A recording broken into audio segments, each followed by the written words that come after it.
ಮೀನುಗಾರರು ಹಾಗೂ ಪ್ರವಾಸಿಗರ ಹಿತದೃಷ್ಟಿಯಿಂದ ದೇವಘಾಟ್ ಕೋರಂ ಕ್ಯಾಂಪ್ ರಸ್ತೆ ಅಭಿವೃದ್ಧಿಗೆ ಎಚ್.ಆರ್. ಶ್ರೀನಾಥ್ ಆಗ್ರಹ.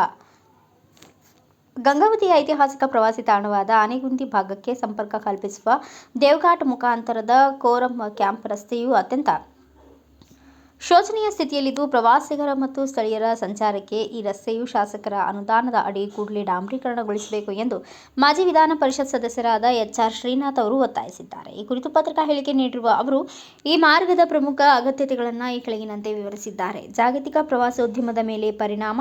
ಆನೆಗುಂದಿ ಮತ್ತು ಹಂಪಿ ಪರಿಸರಕ್ಕೆ ದೇಶ ವಿದೇಶಗಳಿಂದ ಪ್ರವಾಸಿಗರು ಆಗಮಿಸುತ್ತಾರೆ. ದೇವಘಾಟ್ದ ಸುಂದರ ನದಿ ಪಾತ್ರದ ಮೂಲಕ ಸಾಗುವ ಈ ರಸ್ತೆಯು ಪ್ರವಾಸಿಗರನ್ನ ಸೆಳೆಯುವಂತಿದೆ. ಆದರೆ ರಸ್ತೆ ದುಸ್ಥಿತಿಯಿಂದಾಗಿ ಪ್ರವಾಸಿಗರು ಈ ಭಾಗಕ್ಕೆ ಬರಲು ಹಿಂದೇಟು ಹಾಕುತ್ತಿದ್ದಾರೆ.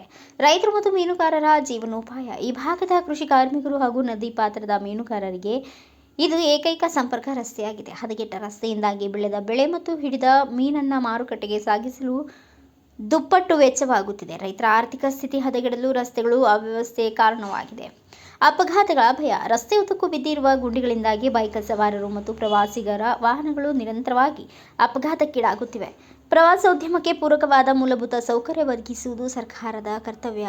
ಶಾಸಕರಿಗೆ ಆಗ್ರಹ. ಕ್ಷೇತ್ರದ ಶಾಸಕರು ಈ ರಸ್ತೆಯ ಗಂಭೀರತೆಯನ್ನ ಮನಗಾಣಬೇಕು.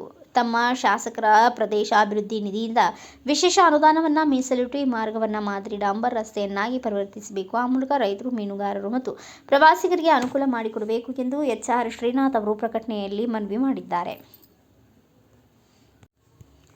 ಸಂಕ್ರಾಂತಿ ಸೇರಿದಂತೆ ಸಾಲು ಸಾಲು ಹಬ್ಬಗಳ ಹಿನ್ನೆಲೆಯಲ್ಲಿ ಸಾರ್ವಜನಿಕರು ಪುಣ್ಯ ಸ್ನಾನಕ್ಕಾಗಿ ನದಿಗೆ ತೆರಳಲು ದೇವಘಾಟ್ ರಸ್ತೆಯು ಅತಿ ಅಗತ್ಯವಾಗಿದೆ. ಆದರೆ ರಸ್ತೆ ಗುಂಡಿಮಯವಾಗಿರುವುದರಿಂದ ಭಕ್ತರು ನದಿಗೆ ಹೋಗಲು ಸಾಧ್ಯವಾಗದ ಸ್ಥಿತಿ ಇದೆ.